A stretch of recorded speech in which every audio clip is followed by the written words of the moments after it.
Assalamualaikum warahmatullahi wabarakatuh. Di sini kelompok kami sedang melakukan penelitian. Di sini ada Ataluna, di sini ada Reza, ada Janita dan Lia, dan saya sendiri Mesia. Dadah. Oke, next team kembali lagi. Selamat menonton video kami.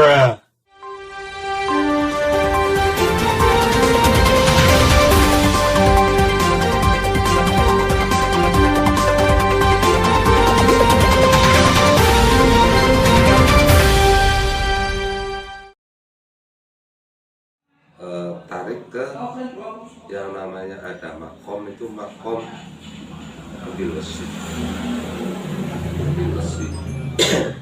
Makom pendilusi itu adalah makomnya seorang tokoh yang namanya Kisidakarya. Nah, konon sebelum adanya desa itu kan terbentuklah suatu kelompok-kelompok kehidupan masyarakat yang berada di masing-masing sana. Terutama di sini ada itu di Nagasari. Nagasari itu dulu ada sekelompok kehidupan, tapi belum namanya desa, tadi sekelompok kehidupan di situ. Nah, terus kemudian di sebelah sana juga ada yang namanya larangan, yang namanya ini karang kemiri, kali gending. Itu bentuk-bentuk sebelum adanya desa itu ada sekelompok.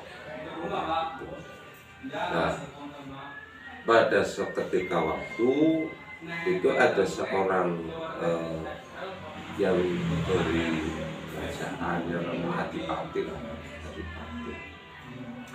Dulu itu seorang Adipati itu sangat disegani sama masyarakat, ya, sama orang. Sehingga waktu itu sang Adipati ini punya piaraan, hewan piaraan namanya itu badak. Badak berarti enggak? Warak. Itu lepas, kemudian nggak pulang kan, lepas gitu ya. Dan akhirnya karena pengen kembalinya si badak itu, Adipati ini menyampaikan kepada masyarakat, kepada kelompok orang-orang di situ, bahwa barang siapa barang siapa yang bisa menangkap hewan peliharaan saya yang lepas, maka akan kami kasih hadiah. Dan seperti itu. Nah, sayembara ini akhirnya terdengar sampai dengan Kisidakarya itu. Nah, Kisidakarya ini orang yang cara itu jatuh ya, Jawara. Nah, ini bisa menaklukkan, bisa menangkap hewan badak itu.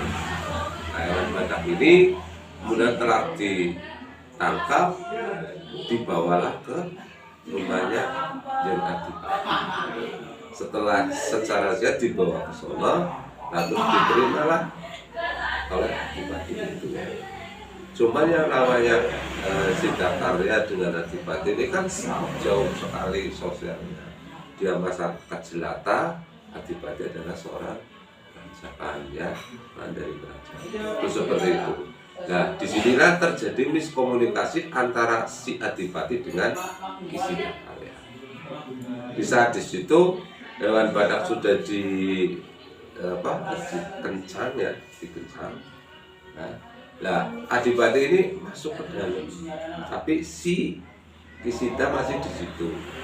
Nah, dalam benak hatinya Kisidakarya itu bertanya-tanya, jangan-jangan saya mau dihukum. Itu seperti itu. Kan miskomunikasi. Dan ini harus dihukum. Nah, sebelum sang Adipati itu keluar ke ruang tamu, Kisidakarya itu memutuskan sendiri, daripada saya dihukum, saya harus pergi dari rumah ini. Akhirnya dia pergi ketakutan dan ini harus dihukum.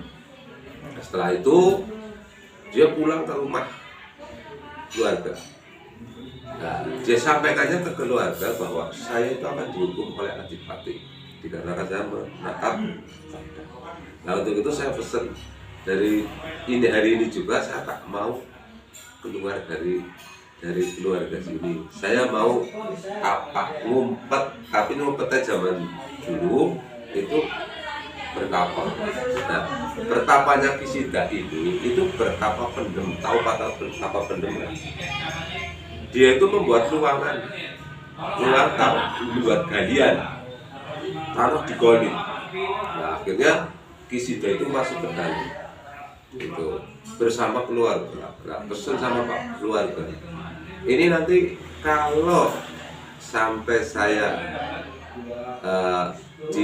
itu kan dikubur di situ, aku ditengok 3 hari, nanti ada tanda kehidupan ya, namanya benang lawe.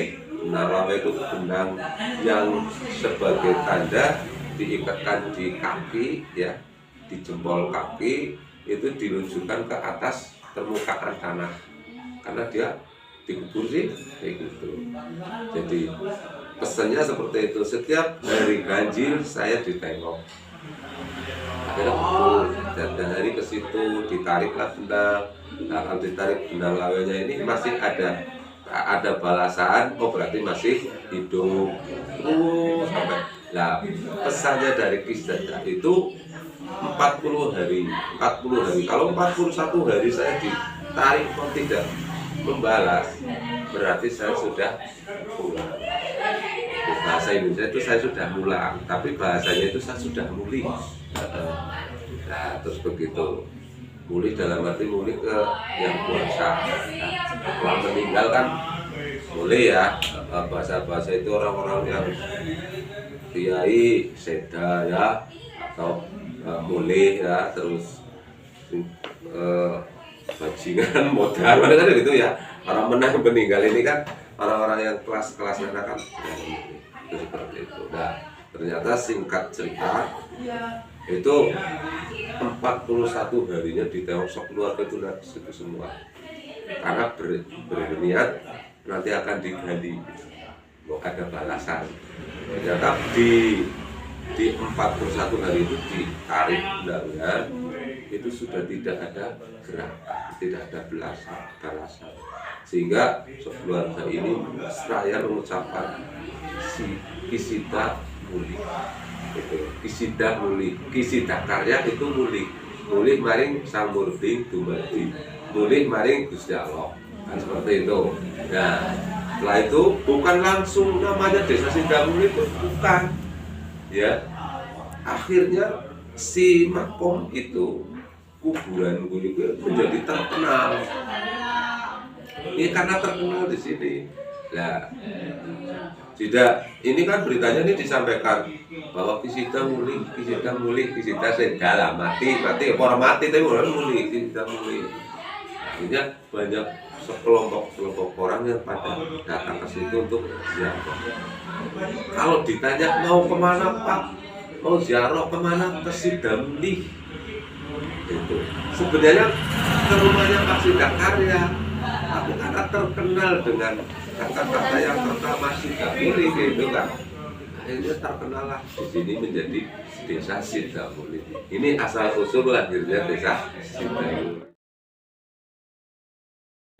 Perekonomian di Sidamulih, kategori di sini itu kebanyakan warga 75% itu adalah petani ya, yang 25% itu ada pegawai, tentara ya, terus kemudian pedagang. Itu perekonomiannya ada, jadi bersumbernya kepada pertanian. Ya kurang lebih ya, tidak bisa tepat, itu 6.338. Itu penduduk seluruhnya, termasuk Lia sama Putri. Pasnya itu 8.430. Jering. Oli yo. Kebudayaan itu kalau kebudayaan seni budaya. Seni budaya. Ya, seni budaya kan ya itu termasuknya ya. Itu kan budaya. Nah terus kalau di lingkungan itu ya kebanyakan itu terbang ya, terbang atau kunjung. Kalau untuk bencana alam ini secara besar itu ya, tapi yang namanya bencana tak terduga ya. Ini termasuk yang COVID atau bukan? Ya, kalau yang namanya COVID itu kan menyeluruh se Indonesia ya, bahkan lebih gitu. Bencana alam Ya yang udah. ada di desa Nah, Sukoli, ya satu. kebakaran. Ya itu yang pertama ini apa COVID, kalau memang masuk COVID itu bencana non alam ya. Ya. Terus kalau bencana yang pernah ada itu di RT 3 RW 7 itu tanah longsor. Saya pernah pada tahun 2021. Lah terus kebakaran pernah tahun 2019 rumah. Dan di situ ya pernah kebakaran. Itu tapi bukan bencana secara kayak kebakaran pasar kan punyanya orang banyak itu terjadi.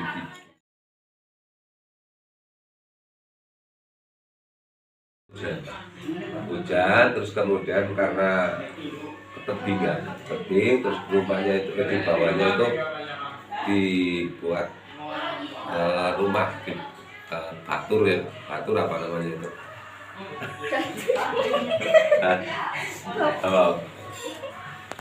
Apa no?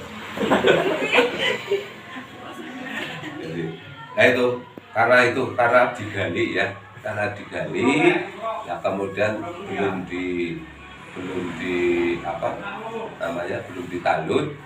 belum digelonjong, itu sudah hujan dulu. Jadi itu kalau kejadian yang ada di desa, kalau di perhutani itu sekitar 1 hektar yang pernah ada, tapi kan di perhutani bukan desa.